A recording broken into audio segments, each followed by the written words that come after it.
Hello, hi everyone, কেমন আছো তোমরা সবাই? Welcome back to a new blog and most welcome to my channel. আশা করছি তোমরা সকলেই খুব ভালো আছো আর সুস্থ আছো।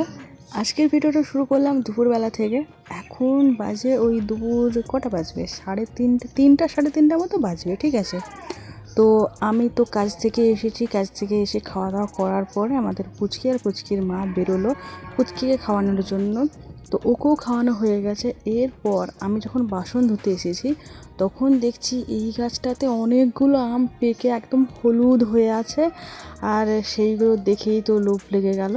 আর দেখো আমাদের পুকুরের পাড়ে 3টে খেজুরের গাছ আছে, 3টে খেজুর গাছেই কিন্তু প্রচুর পরিমাণে খেজুর ধরেছে।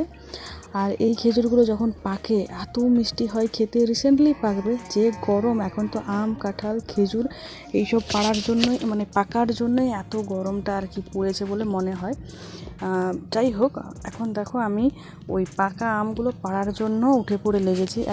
লম্বা বাতা নিয়ে নিয়েছি আর সেই বাতা দিয়েই ভাবলাম আমগুলো পারবো, কিন্তু এত উঁচুতে আছে ওই লম্বা বাতাতে করে নাগাল হলো না। তো তারপরে আমাকে রাখি বলল যে, আমাদের পুচকুর মা রাখি বলল যে ঘরের ভেতরে একটা সিঁড়ি লাগানো আছে, সেই সিঁড়ি দিয়ে উঠবে চলো। তো আমি এই সিঁড়ি দিয়ে উঠে এখন হাতের নাগালে আমগুলো পাড়ছি। যতগুলো হাতের নাগালে পাড়া যায় ততগুলো হাতের নাগালে পাড়ছি, আর বাদবাকিগুলো এই বাতাটা দিয়ে পারবো।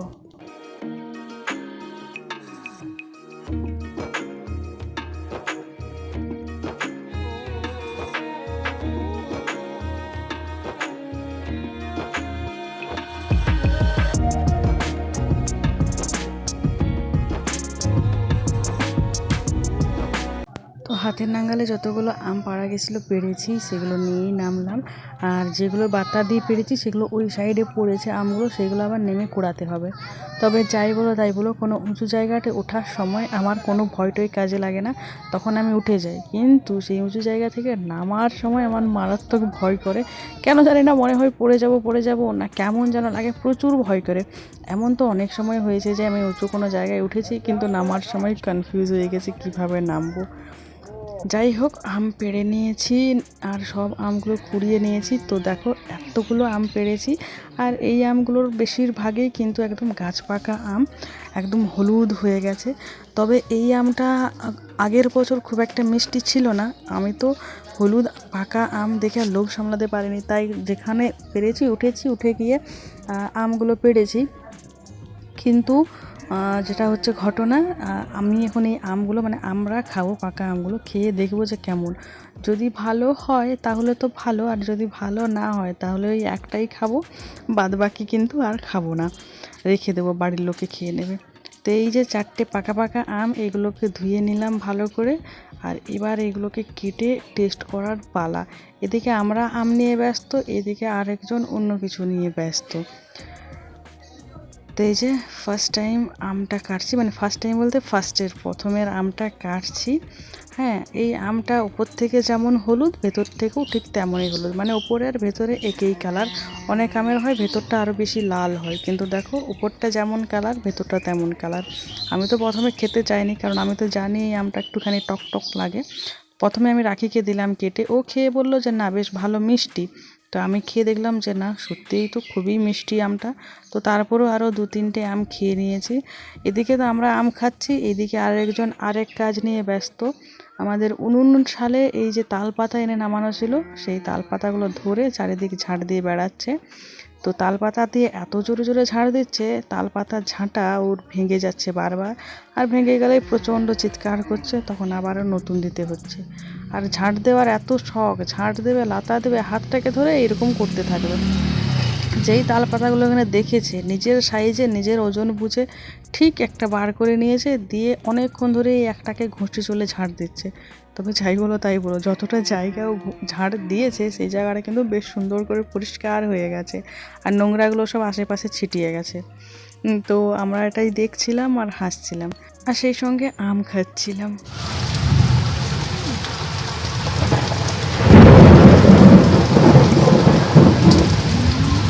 জল পড়িছে রে, সেই দিন জল পড়েছিল, মেঘ ডাকেনি, আজকে মেঘ ডাকছে। সেদিনও এরকম আচমকা বৃষ্টি পড়লো, আজকেও। তবে আজকে অনেকক্ষণ ঝড়টা দিল, মেঘটা দেখা গেছে। মেঘটা সেই সুন্দর হয়েছিল, ভিডিও করতে পারতো তখন, দেখেছি কি সুন্দর মেঘটা হয়েছিল।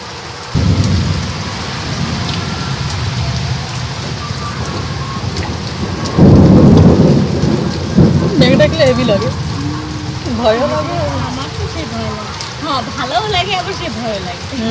ওইটাই আর কি, ঘরে থাকলে মানে কি যত ইচ্ছা মেঘ ডাক, ভাঙে চুরে পড়ে যাবে,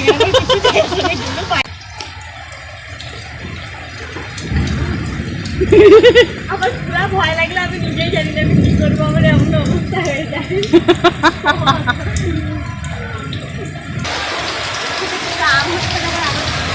আম ছিল তো ঘরে, পুজো লগা আছে একটা, প্রচুর মিষ্টি।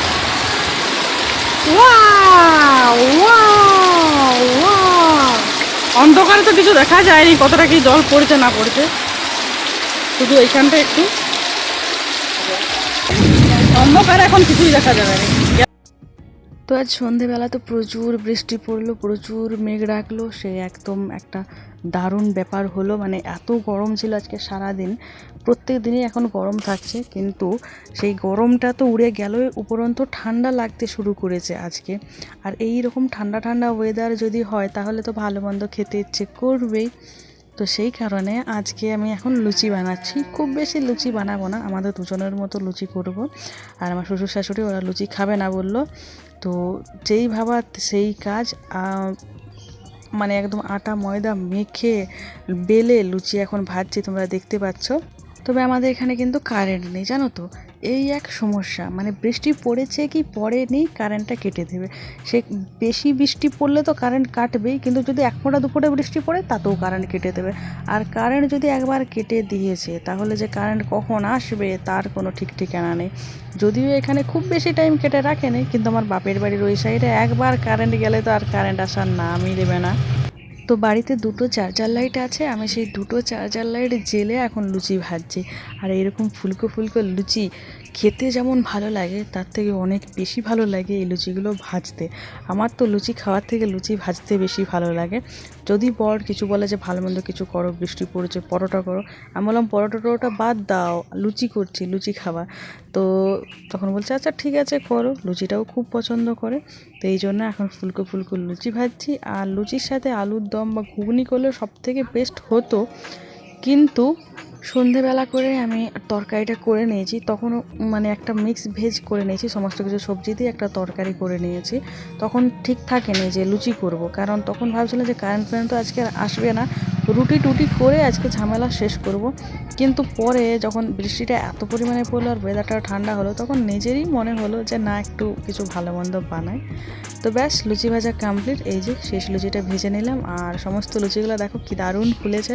এইরকম ফুলকো ফুলকি লুচি দেখতে যেমন ভালো লাগে, খেতে তেমন ভালো লাগে, আর ভাজতে তার থেকে অনেক গুণ বেশি ভালো লাগে। তো সমস্ত লুচি ভাজা কমপ্লিট হয়ে গেছে, এগুলো এখন মিনিট 5 মতো রেখে দেবো একটুখানি ঠান্ডা হওয়ার জন্য, অল্প ঠান্ডা হওয়ার জন্য, তারপরে খাবো। আর এই দেখে আমার শ্বশুর শাশুড়ির জন্য রুটি করে নিয়েছি আগেই, লুচি ভাজার আগেই রুটি করে নিয়েছি। আর এই যে এখানে দেখাচ্ছি তরকারি, এই যে দেখো একটা মিক্স ভেজ তরকারি করেছি। তো এই হচ্ছে আজকে আমাদের রাতের খাবার। ভিডিওটা কেমন লাগলো অবশ্যই কমেন্ট করে জানিও। আশা করি তোমাদের ভিডিওটা দেখতে ভালো লেগেছে, ভালো লেগে থাকলে প্লিজ একটা লাইক করে দিও, আর অবশ্যই আমার চ্যানেলটা সাবস্ক্রাইব করো। দেখা হচ্ছে খুব শীঘ্রই আবারও নতুন আর একটা ভিডিওতে। আর এই তরকারিটা আমি বানিয়েছিলাম আলু, বেগুন, পটল, বরবটি, ঝিঙে, কুমড়ো সমস্ত সবজি দিয়ে।